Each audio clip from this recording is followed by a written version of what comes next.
Silakan, Citina, Ko David. Terima kasih untuk kesempatan untuk saya memperdalam pengetahuan, pengenalan saya kepada Juru Selamat kita yang hidup. Hari ini, sebagaimana diberikan oleh Inge dan Steve, kita akan baca dari Petrus 1 ayat 1 sampai 12. Dan saya akan mulai dengan mohon David, can you read? David untuk baca 1 sampai 2 aja dulu. Ya, oke.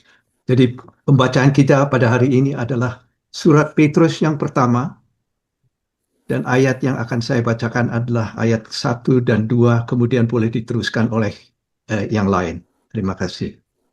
Surat Petrus yang pertama, salam. 1. Dari Petrus, Rasul Yesus Kristus kepada orang-orang pendatang yang tersebar di Pontus, Galatia, Kapadokia, Asia Kecil, dan Bitinia, yaitu orang-orang yang dipilih sesuai dengan rencana Allah, Bapa kita, dan yang dikuduskan oleh Roh, supaya taat kepada Yesus Kristus dan menerima percikan darahnya. Kiranya kasih karunia dan damai sejahtera makin melimpah atas kamu. Oke, stop di situ dulu. Sebenarnya kalau kita lihat dari surat ini, perikop yang salamnya ini, Simon Petrus itu sebenarnya kita harus mengingat apa yang terjadi sebelumnya, yaitu ketika Tuhan Yesus memberikan dia commission. Commission yang Tuhan berikan kepada Petrus adalah engkau akan kunamakan Cephas, yaitu batu karang, untuk di kemudian hari engkau gembalakan. Kan ingat ada episode di buku yang sebelumnya, itu kita membaca dari buku Yohanes pasal akhir yang Tuhan Yesus tuh bertanya kepada Petrus 3 kali. Do you love me? Feed the lambs. Do you love me? Feed the sheep. Terus 3 kali dia ngomong tentang sheep. Tapi kan Petrus merasakan tujuan Tuhan Yesus, dia tadinya nggak mengerti. Karena Petrus sebenarnya seorang yang mempunyai kemauan sendiri yang tebal dan yang tahu bahwa dia itu bisa melakukan gitu. Tapi karena kejadian inilah dia itu ditransformasikan demikian rupa sehingga dia dari orang yang mengikuti kemauan sendiri, sekarang menempatkan dirinya sebagai a servant, sebagai seorang pelayan Tuhan. Saya kira itu untuk saya itu very touching. Ya, seseorang yang biasanya udah mempunyai kemauan sendiri itu sulit untuk dirubah dari dirinya sendiri, tetapi the grace of God bekerja dan dia menjadi seorang rasul yang kemudian akan menjadikan pendiri gereja pertama. Nah, sekarang kita lihat siapa sebenarnya yang diberikan kepada dia. Karena saya kira dia mempunyai commissions untuk melayani orang-orang asing yang datang ke Asia Kecil, yaitu di daerah Pontus, Kapadokia, Galatia, dan Bitinia. Kalau saya melihat dari petanya, orang-orang ini bukan orang dari situ. Kebanyakan saya kira mereka itu adalah orang dari Greek, orang Yunani, yang mendengar dan tanpa mengetahui, mendengar firman, itu mereka itu terus menerima dan melakukan. Jadi orang-orang ini sebenarnya dibuang, atau bukan dibuang ya, karena kepercayaan mereka kepada Tuhan Yesus disingkirkan dari tanahnya sendiri, dan mereka dalam soal mencari berkumpul di daerah situ. Dan Petrus adalah orang yang diberikan commission itu oleh Tuhan Yesus untuk memberikan semangat. Karena kehidupan mereka terang di negeri asing, bahasanya mungkin juga nggak kenal, banyak dituduh ini dan itu, pokoknya nggak sejahtera, kurang ada damai dan nggak bisa hidup yang benar. Sekarang ini yang saya mau katakan adalah hanya karena kuasa Tuhan Yesus, orang-orang ini bisa melakukan apa yang diberikan kepada mereka sebagai commission. di dalam segala hal bukan kebetulan mereka itu di situ, tetapi karena ada a purpose ya. Purpose adalah untuk mereka itu yang melakukan dan hidup sesuai dengan apa yang mereka dapatkan dari firman Tuhan Yesus dan melakukan dengan baik, tapi tetap mereka itu dicerca, dimaki-maki, dipukul, pokoknya mereka mengalami banyak penderitaan.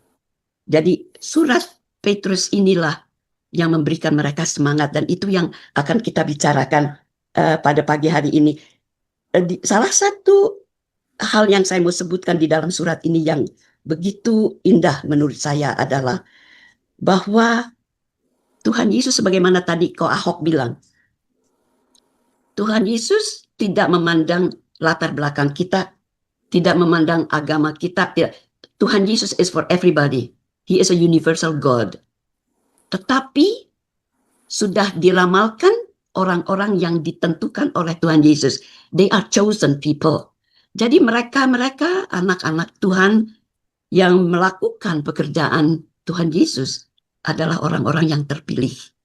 Orang-orang yang dikhususkan untuk melakukan suatu tugas dan commission di dalam hidupnya. Mari kita baca yang selanjutnya ya. 3 dan 4. Barangkali somebody else wants just to berikan ayat ketiga dan keempat sampai kelima saya kira. Oke, saya baca.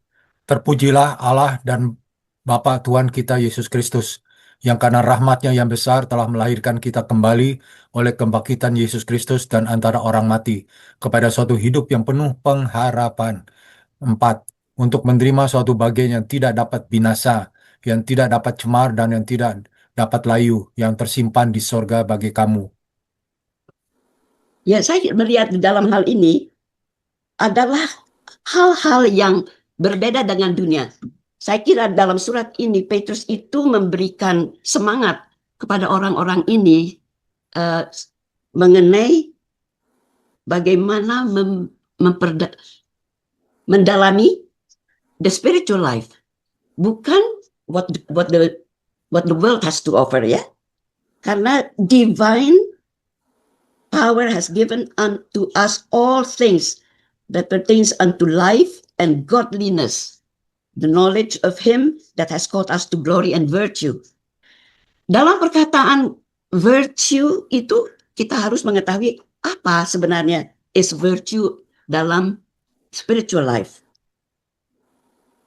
Menurut apa yang saya dapatkan, nomor 1 ada harapan. Tuhan berikan kita itu harapan. Karena tanpa ada harapan, there is nothing for us. Harapan itu adalah sepertinya membuat kita semangat untuk looking forward to the future. Untuk melihat hari depan kita. Kalau tidak ada harapan, it's better to die. Kata banyak orang. Dan berapa banyak orang sudah mengambil hidupnya sendiri. Karena mereka merasa there is no hope. Tidak ada apa-apa di situ. And that is sangat-sangat sedih kalau seseorang sampai tidak menemukan jalan keluar atau mempunyai harapan untuk hari depannya. Dalam virtue, itu adalah sebenarnya mengenai kehidupan moral kita. And knowledge adalah pendalaman daripada pengetahuan kita mengenai the spiritual truth. Di dalam virtue juga ada temperance, patience, long suffering, and control.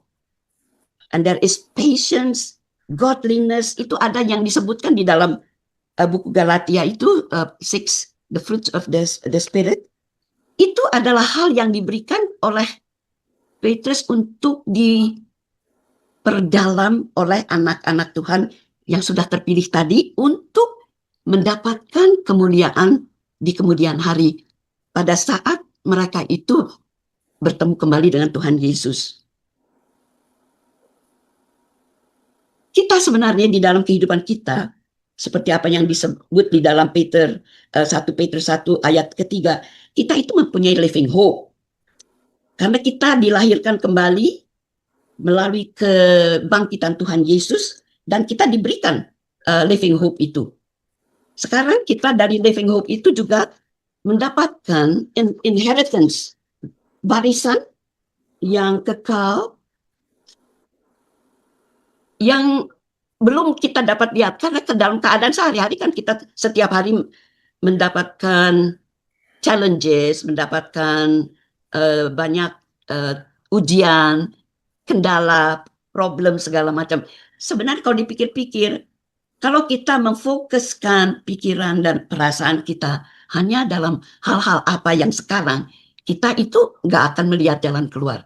Tetapi karena pengharapan yang diberikan Tuhan Yesus mengenai warisan kemudian, kita dapat bergembira di situ.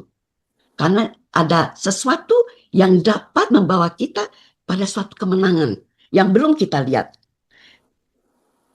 Di dalam kesukacitaan kita juga, kita itu sebenarnya diberikan counter effect-nya. Kita dalam kesedihan, kesusahan, segala macam, Tuhan berikan joy, misalnya gitu. Joy itu counter apanya, kebalikan daripada segala kesusahan itu. Kalau kita orang dunia nih, sebenarnya kalau dikasih contoh yang gamblang aja, semuanya dari kita kan sering trip, tour, cruise segala macam.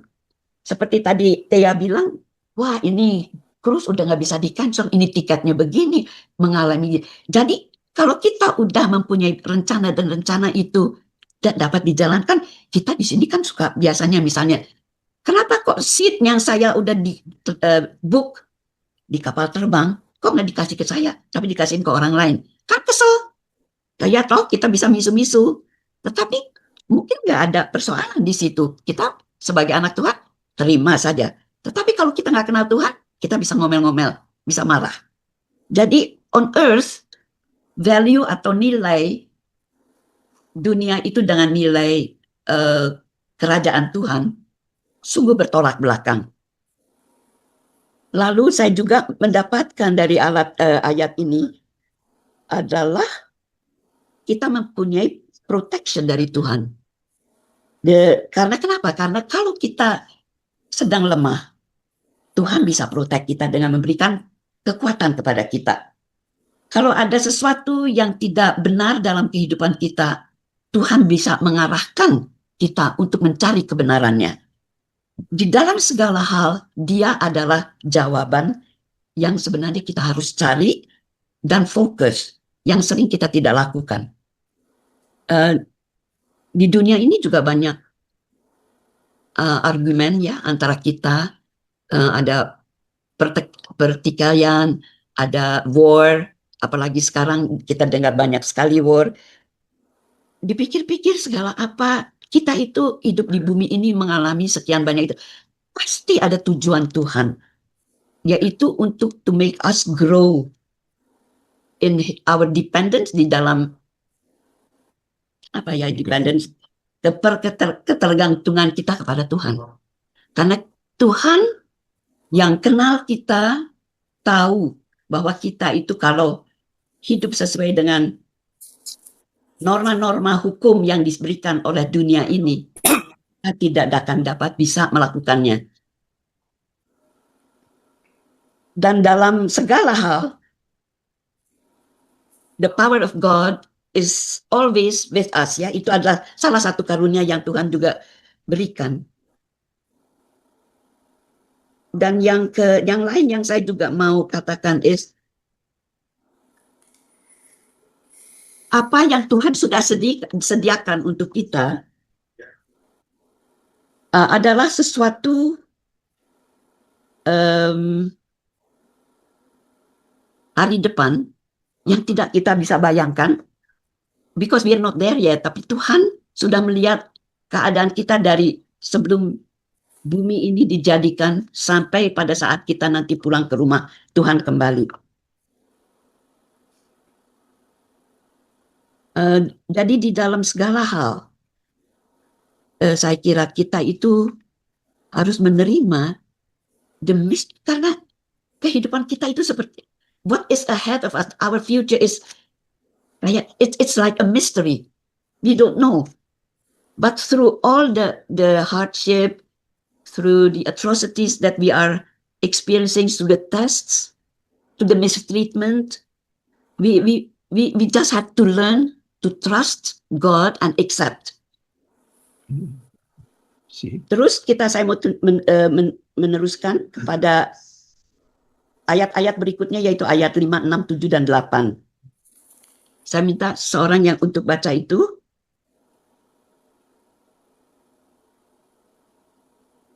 Is anyone willing to baca untuk saya ayat 5 sampai 8? Ya, saya bacakan ya, Tina. Oke. 5, 6, 7, 8. Ya. Dari 5 ya? Ya, dari 5. Yaitu kamu yang dipelihara dalam kekuatan Allah karena imanmu, sementara kamu menantikan keselamatan yang telah tersedia untuk dinyatakan pada zaman akhir. 6. Bergembiralah akan hal itu, sekalipun sekarang ini kamu seketika harus berduka cita oleh berbagai-bagai pencobaan. 7. Maksud semuanya itu ialah untuk membuktikan kemurnian imanmu yang jauh lebih tinggi nilainya daripada emas yang fana, yang diuji kemurniannya dengan api, sehingga kamu memperoleh pujian-pujian dan kemuliaan dan kehormatan pada hari Yesus Kristus menyatakan dirinya. 8. Sekalipun kamu belum pernah melihat Dia, namun kamu mengasihinya, kamu percaya kepada Dia. Sekalipun kamu sekarang tidak melihatnya, kamu bergembira karena sukacita yang mulia yang tidak terkatakan. Ya, thank you. Jadi sebagaimana saya tadi katakan, melalui segalanya itu Tuhan itu sudah memberikan jalan keluar sebenarnya. Kalau kita itu hanya bisa percaya kepada Dia dan menerimanya, meskipun kita tidak mengetahui. Karena siapa yang sudah melihat Tuhan? Tuhan Yesus misalnya, atau melihat Allah Bapa? Tidak seorang pun dari kita. Karena Dia itu adalah Tuhan yang hidupnya a long time ago. Dan orang yang melihat mereka adalah rasul-rasul yang dipilih oleh Dia. Dan kita mendapatkan firman ini semuanya itu melalui rasul-rasul itu yang telah mendapatkan inspirasi daripada pelajarannya dan dia bawakan dan share with us. Jadi kita itu mendapatkan percikan daripada kemurnian daripada firman itu yang juga dikuduskan oleh Holy Spirit. So, meskipun kita mempunyai seorang Tuhan yang kita tidak pernah lihat, kita dapat percaya karena iman kita yang sudah disuling dan dimurnikan sebagai emas dan akan berkilauan sedemikian rupa nanti kelak pada hari Tuhan Yesus panggil kita kembali. Jadi ada suatu harapan yang begitu unimaginable. Saya tidak dapat membayangkan how wonderful that is. Dan untuk mengerti kenapa kita itu dapat menerima itu, it's because the power of God is in us. Though we haven't seen Him, we know He is around us. He is with us because His presence we feel. Because remember that the time pada waktu kita itu lahir kembali, kita mematikan orang yang lama dan kita menjadi creation yang baru. Kita itu sudah diberikan segala apa yang kita perlukan, yaitu Tuhan sendiri yang hidup di dalam diri kita. Kita tahu meskipun kita tidak melihat Dia, kita dapat mengasihi Dia. Kenapa? Karena Dia mengasihi kita pertama namanya. Jadi kita itu belajar segala apa dari apa yang ada di dalam hati kita. Makanya hati kita itu harus dijaga dengan baik ya. Terus ini, misalnya, kalau seorang ibu yang buta melahirkan anaknya, dia nggak pernah lihat anaknya, tetapi dia bisa menyayangi anak itu. Kita itu seperti itu. Kita itu seperti anak yang dilahirkan, tapi kita yang buta, bukan ibunya atau bukan bapaknya. Kita yang buta karena kita tidak dapat melihat. Dan kebutaan itu sedikit demi sedikit dibukakan oleh Tuhan Yesus karena kita itu berserah kepada Dia dan kita berserah karena iman kita yang murni. Kita itu sebagai, ingat waktu kejadian Daniel di dalam oven yang mau dibakar, ya toh? Mereka masuk di situ ya dengan rasa takut, tetapi mereka berserah kepada Tuhan Yesus, whatever it is, you are going to be with us. Jadi mereka masuk dengan tenang dan mereka juga bebas dari segala apa yang mau diberikan dunia kepada mereka, itu hukuman. Jadi this again, di sini kita juga lihat segala apa yang kita hadapi di dunia ini adalah kembali lagi kepada Genesis saat Adam dan Hawa jatuh ke dalam dosa. Ikatannya itu sedemikian jauhnya. Ada hubungan antara what happened to us today with what happened long time ago in the paradise. The fall of man into sin. So we are now, kita sekarang itu betul-betul melihat pertarungan kita itu bukan saja di bumi dengan apa yang kita lihat, tetapi di dalam pemikiran hati, pikiran kita itu juga harus memerangi kuasa kegelapan yang dibawa oleh setan. Amin. Itu adalah iblis yang selalu seperti singa yang mengaum-ngaum mencari mangsa, dan yang dia mau ambil dari kita adalah kesetiaan kita kepada Tuhan, bahwa kita itu patuh kepada kemauan Dia, karena kalau iblis menang, Tuhan kehilangan satu.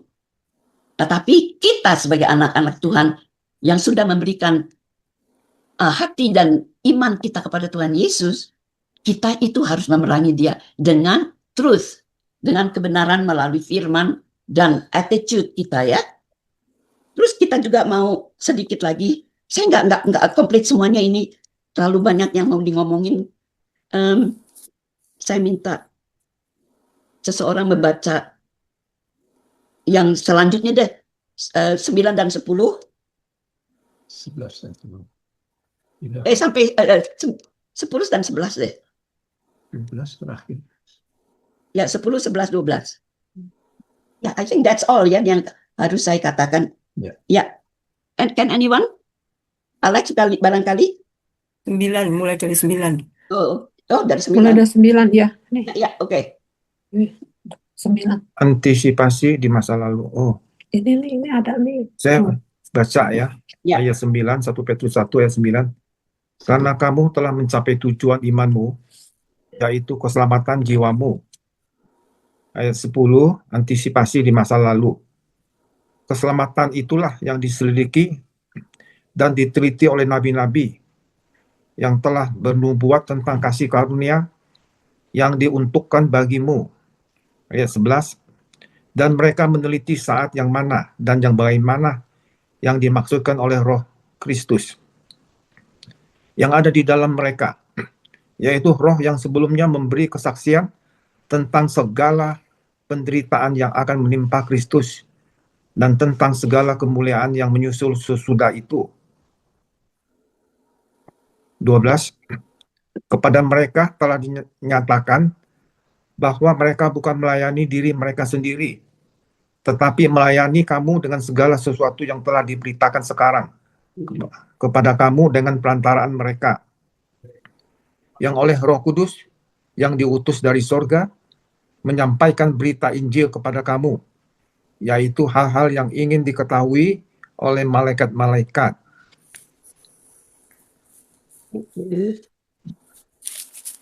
Jadi apa yang kita sudah terima dari pelajaran ini adalah bukan saja pengharapan, tetapi melalui harapan itu ada rejoicing, ada iman kita, ada kebenaran yang kita belajar, dan ada sesuatu yang istimewa, yaitu garanti ya, bahwa apa yang dijanjikan itu akan diberikan kepada kita dengan pasti. Jadi udah ada asuransi kita. Kalau kita pikir-pikir, kita itu adalah orang-orang yang dipilih dengan suatu tugas untuk meneruskan pekerjaan ini. Seperti rasul-rasul dulu yang sudah melakukan itu dan berikan kita semuanya pengharapan, juga tujuan meneruskan pekerjaan Tuhan Yesus. Jadi kita jangan lupa bahwa kita itu juga mempunyai tugas. Di samping kita harus bertarung ya, bertarung dengan realm, dengan dunia maya di mana kita harus menguasai diri kita sendiri untuk dapat memberikan untuk membagikan comfort, membagikan sukacita, memberikan hiburan, itu semuanya kita sudah lakukan, tetapi tugas kita ini belum kelar. Jadi 1 Peter 1 ini 1 sampai 12 adalah sebenarnya, kalau saya boleh rampungkan, is the same invitation, adalah undangan yang sama atau semangat yang sama yang Petrus sudah berikan kepada orang-orang asing ini yang harus kita teruskan di bumi ini saat ini. Karena Tuhan Yesus, hari-hari Tuhan Yesus yang akan datang ini makin lama makin singkat. Segalanya sudah, apa yang kita lihat di dalam keadaan kita sekarang is dire straits. Jadi we have, number one, prepare ourselves untuk mempersiapkan diri kita untuk kedatangan Tuhan Yesus, untuk alert, untuk waspada, menantikan waktunya, dan juga meneruskan sampai saat kita dipanggil pulang oleh Dia, melakukan pekerjaan Dia. Jadi itu adalah sinopsis daripada apa yang saya pelajari. Karena kita nggak bisa tinggal diam. Karena kalau kita tinggal diam dan stop di sini, kita malah regresif, kita tidak maju. But I thank you for listening, and pasti ada banyak yang saya tidak perbincangkan, tapi that is all that I can gather, karena saya itu belajarnya nggak seperti orang lain. Saya belajarnya itu begitulah. So I invite everyone to correct and add and give me more deeper knowledge of what I have just shared with you. But that's the conclusion of my learning today. Thank you so much for listening. Thank you, Tina, untuk sharingnya. Now, apakah ada yang mau nambahin, yang mau menambahkan atau apa? Pertanyaan, silakan. Ya pasti banyak dong. Sebenarnya bukan nambahin, tapi kalau nambahin itu banyak sekali ini. Ayat di Petrus ini, Banyak semua sekali. ayat-ayat itu ya, yang sudah dikatakan Tina, dan juga sudah disaksikan sama Thea dan juga Kotirta, itu semua mencakup. Saya hanya mengatakan kata-kata apa yang keluar dari ayat 1 Petrus 1 sampai 12 yang kita suka sering pakai. Tadi saya sering dengar soal pengharapan ya. Pengharapan itu salah satu, dan kalau saya lihat di sini saya punya catatan, memang itu ada 11 lebih 12 kata kayak iman, pengharapan, kasih, dan seterusnya. Itu yang saya akan sebutkan. Ini cuma satu contoh aja, ini pengharapan. Dalam hidup memang kita perlu, sebab kita ini masih hidup di dunia. Yaitu kita tuh hanya pendatang di dunia. Kita mengalami semua segala hal-hal yang kita tuh, kadang-kadang kita confuse, kita tuh nggak tahu mesti ngapain. Tetapi ini diajarkan di sini, kalau menurut saya tuh, kita tuh yaitu punya kayak ahli waris di surga. Jadi kita tuh bisa dapat warisan di surga. Itu diajarin di sini semua bagaimana mendapatkan itu semua. Jadi percakapan ini saya membicarakan hidup di dunia versus di surga. Dikasih tahu jalan-jalannya apa yang kita bisa seperti pengharapan tadi. Oke, satu hal pengharapan ini bukan kesaksian, tapi satu benar-benar yang saya suka translate ke dalam hidup tuh, oh saya tiap hari ini mesti punya goal. Kalau nggak punya goal itu artinya hidup itu ya kasarnya ngomong gampang tuh buat apa. Ya, tapi ini hal kecil, Mother's Day. Kan kita kan diajak sama anak tuh makan luar. Ini saya sebelumnya tuh ngeliat menu di rumah. Waduh, apa yang dimakan ini? Karena semuanya itu saya nggak ngerti. Ini Italian restoran. Saya tahu tomat itu dari Itali atau apalagi itu yang yang bami-bami itu apa itu spaghetti. Saya ngerti itu. Tapi kok rasanya ini enak apa enggak? Dan saya tuh lihat ada satu steak namanya Porterhouse. Ini yang saya tahu tuh dulu saya teringat tuh kalau di restoran apa tuh namanya di dimanapun gitu. Saya paling suka itu sebab itu empuk kan. Saya pikir aduh dan harganya mahalnya bukan main itu. Saya sungkan juga untuk bilang saya mau makan itu. Tapi saya pengharapan pengharapan saya tuh begini. Saya itu pengen makan tapi juga bisa digigitnya enak gitu. Maklumlah ya gigi ini udah berumur. Jadi rasanya tuh punya pengharapan nanti di sana makan apa nih? Bisa seneng nggak makannya kayak gitu. Saya tuh semua taruh dalam pengharapan. Ternyata di sana waktu saya makan singkatnya tuh bukan main enak ya. Saudara boleh coba itu. Rasanya tuh sudah dipotongin lagi. Udah dipotongin. Ini cerita kan sama aja kayak Kotirta waktu itu ditolong sama malaikat lah apa ya. Ini cerita pokoknya pengharapan saya tuh perlu satu goal gitu. Dalam hidup semuanya masih di dalam iman. Nah ini kata iman juga ada di sini. Jadi sebenarnya tuh cerita semua ini nih hidup di dunia sama di surga itu lagi ditunjukkan kita kalau nanti mati kita dapat warisan segala apapun kan kita kan senang kalau kita bisa menuju tempatnya itu semua ya. Dan kata-kata itu cuman saya katakan seperti kata iman eh, di situ kan ada iman, ada pengharapan dan kasih. Juga pengharapan kita udah dengar ada kasih, ada sukacita si eh, Tina selalu bilang there's a joy gitu. Penguasaan diri juga ada. Itu kayak ayatnya 1 Petrus 1:2 supaya taat kepada Yesus Kristus dan menerima percikan darahnya kiranya kasih karunia dan damai sejahtera makin melimpah atas kamu. Itu selama ketaatan tuh ada mesti gitu. Berharga, kata berharga ya. Itu 1 Petrus 1:7 kalau menurut saya itu kemurnian imanmu yang jauh lebih tinggi mulia daripada emas berharga sekali kita tuh kalau kita punya itu. Dan juga apalagi itu pelayanan juga ada di sini melayani lain orang kepada mereka telah dinyatakan tuh ayat 12 bahwa bukan melayani diri sendiri tapi mereka sendiri tapi melayani kamu jadi lain orang. Jadi banyak sekali yang kita tuh bisa pelajari dan kita dapati dari sini. Buat saya itu sangat uh, dengar dari kalian punya sharing Tina dan juga kesaksian Thea itu very amazing itu dan sungguh itu memerlukan itu semua dalam hidup. Kalau enggak ya kita gimana hidup di sini ya. Dengar banyak news ini itu kita mesti punya pengertian yang dalam kata-kata iman, pengharapan, kasih. Yesus kan kasih pada kita semua itu. Ya sudah segitu aja lah. Keselamatan aja juga diomongin di situ ada, ya kan? Jadi semua tuh ada. Jadi berharga sekali ini Petrus ini isinya begitu. Nah, gitu aja. Thank you. Ya, thank you. Ya, very good. Ya, yang saya dapat juga ini sebetulnya sih dari ayat 9 itu ya, yang penting juga itu. Karena kamu telah mencapai tujuan imanmu, yaitu keselamatan jiwamu. Jadi, I think that's soalnya Rasul Petrus juga belajar kan di perjanjian lama itu kan mereka selalu dapat uh, persecution gitu ya. Tapi kalau kita sekarang ini udah karena Jesus udah disalibkan, He bore everything for us dan keselamatan itu telah diberikan kepada kita gitu. So that's what I get dari ayat 9 ini, mencapai tujuan imanmu karena iman kita ini, makanya iman itu harus lebih dari gold yang dimurnikan itu.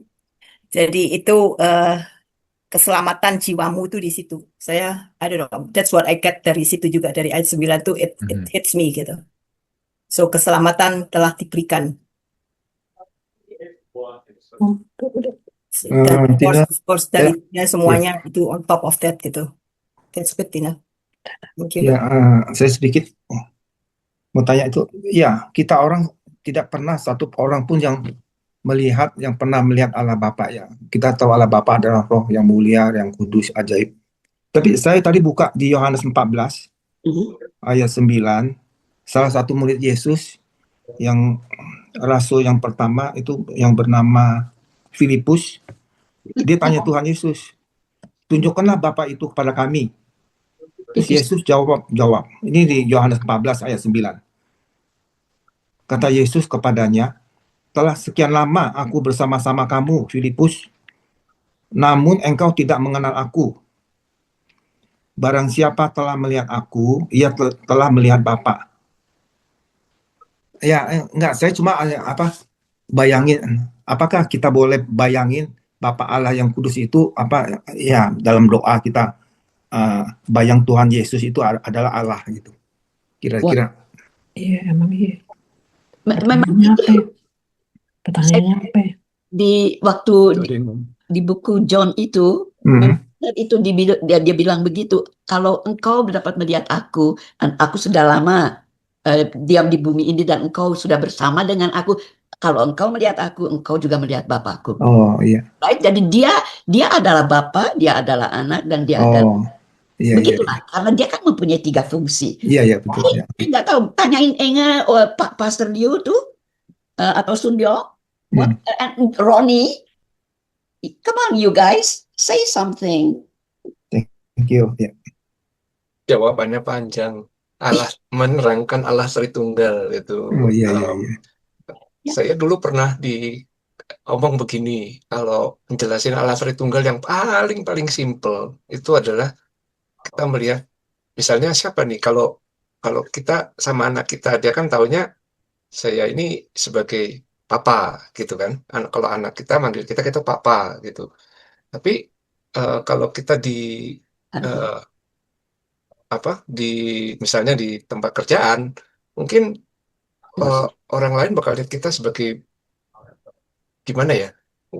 Mungkin Ci Inga tuh udah senyum-senyum. Lagi mau dengerin sekarang. Iya.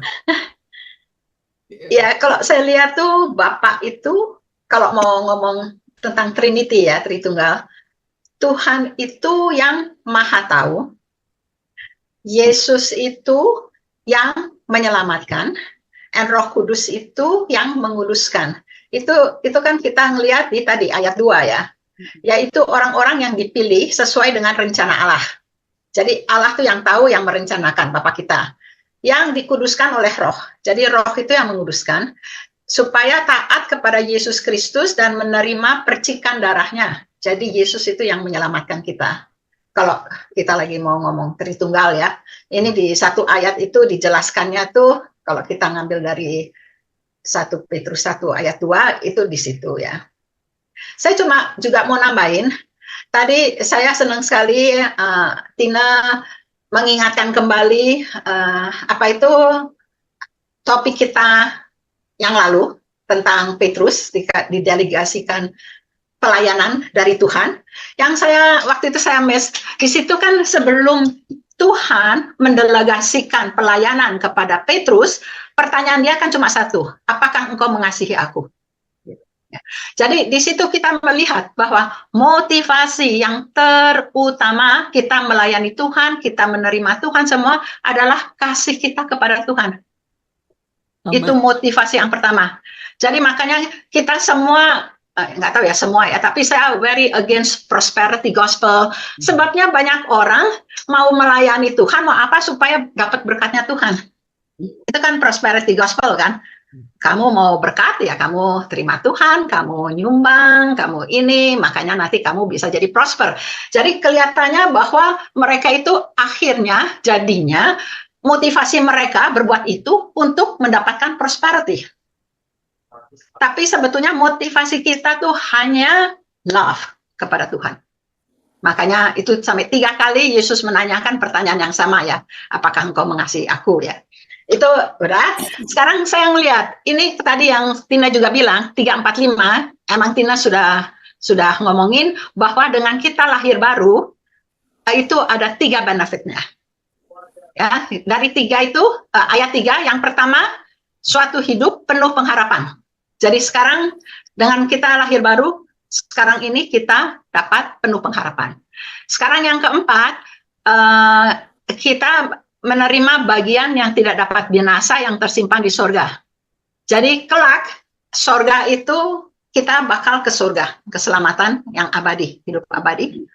Nah sekarang in between itu yang kelima, antara sekarang dan perjalanan kita itu dipelihara dalam kekuatan Allah.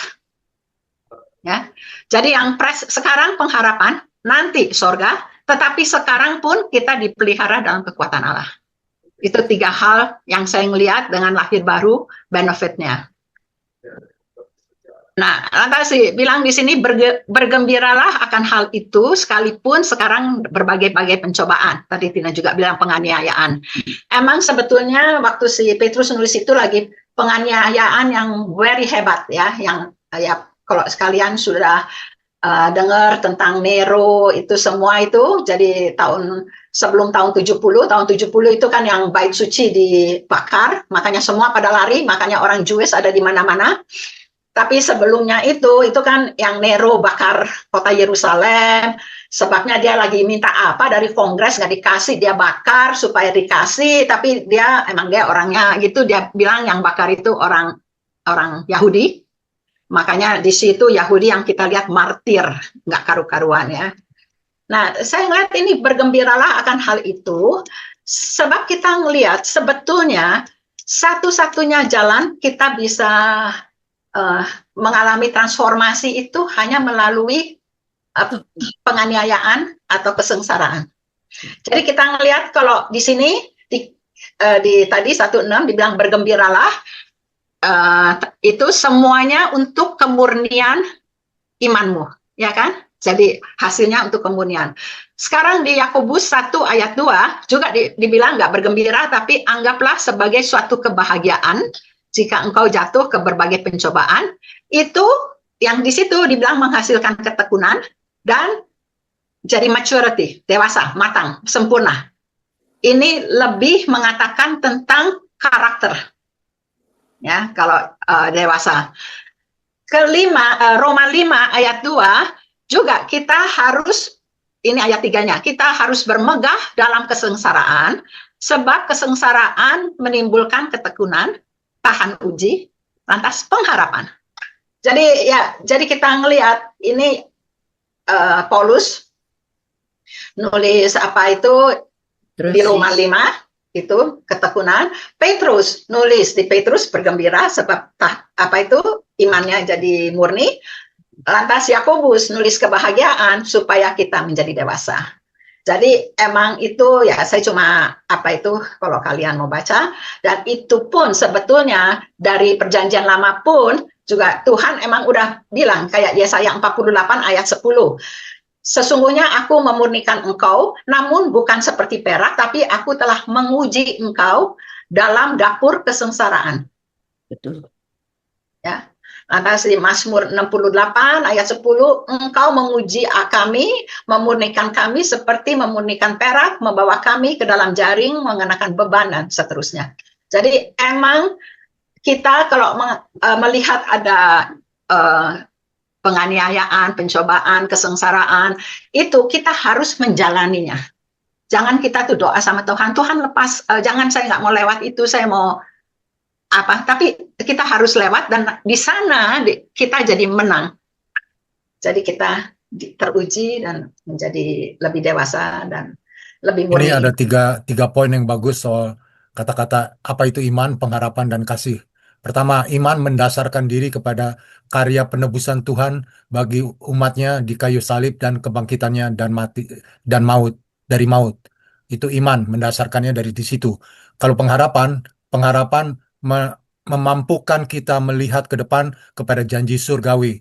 Dan kalau kasih diwujudkan dalam tindakan hidup sehari-hari, menantang kejahatan demi untuk membangun sesama manusia dalam dunia ini.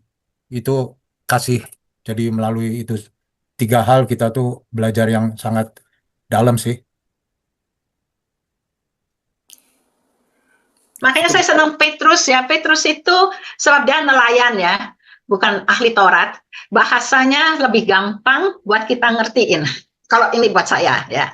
Apa itu, dan lebih singkat, nggak terlalu banyak yang apa itu ya bahasa tinggian gitu.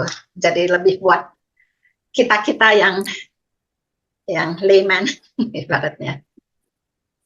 Ya saya cuma mau tambahin, mungkin menerangkan daripada sudut si iblis dalam hal ini semuanya. Karena ini penting sekali ya. Iman, pengharapan, dan kasih itu adalah dasar kehidupan kita yang kita perlu jaga. Paulus pun mengatakan demikian kepada jemaat Korintus. 3 hal yang penting. Pengharapan, iman, dan kasih. Itu yang paling penting dalam hidup kita. Dan pasti si iblis juga akan menyerang di situ. Dan sering kita nggak sadar akan hal ini, sehingga kita nggak mengerti bagaimana melawan si iblis supaya kita tetap bisa hidup dalam pengharapan, iman, dan kasih. Contohnya pengharapan itu, kalau kita nggak hati-hati, diserangi di mana? Di perasaan kekecewaan. Kita berasa dihianati oleh teman kita. Orang di gereja nggak senang lagi sama saya. Semua hal-hal yang negatif yang menyerang pikiran kita, yang membuat pengharapan kita kepada Tuhan itu lumer. Si iblis selalu menyerang di sini. Di dalam iman pun membuat kita bimbang. Apakah firman Tuhan ini benar? Apakah orang ini ngomongnya nggak ngaco? Semuanya di situ ada serangan si iblis. Apalagi juga dalam kasih. Kita sering menutup diri kita sendiri. Karena kita merasa diserang, kita merasa nggak diperlukan lagi, kita merasa begini. Semua perasaan kita itu yang terjadi, kebimbangan, keseksaan atau penganiayaan yang kita rasakan setiap hari, masalah semuanya itu, kita perlu hati-hati menjaganya. Karena mau nggak mau pikiran kita self-talk sering. Kita bicara pada diri kita sendiri, iya itu orang ngomong-ngomong gitu ya. Itu kenapa jadi nyerang saya? Itu semuanya akan menyerang iman kita dari Tuhan. Kita jadi bimbang, kita jadi nggak tenang hidupnya. Di situ kan kalau kita perhatikan, maka itu kita perlu sekali menjaga 3 hal yang penting ini. Sebab kalau 2 rasul menyatakan 3 hal ini penting, itu artinya penting. Kita perlu renungkan itu. Paulus mengatakan demikian, Petrus mengatakan demikian, Tuhan Yesus sudah beberapa kali juga mengatakan hal-hal yang sama. Itu semua mereka belajar dari Tuhan Yesus sebetulnya. Nah, kita perlu perhatikan kehidupan kita setiap hari, karena iblis pasti akan menyerang di 3 hal ini. Membuat kita kecewa, membuat kita merasa nggak perlu, membuat kita merasa tidak berguna lagi. Semuanya negatifnya itu serang dari iblis, kita perlu tolak. Maka itu firman Tuhan mengatakan, tangkaplah ini semuanya dan serahkan itu kepada Yesus. Itu di 2 Korintus 10 ayat berapa tau itu? Kamu lihat itu, coba lihat dah. 2 Korintus 10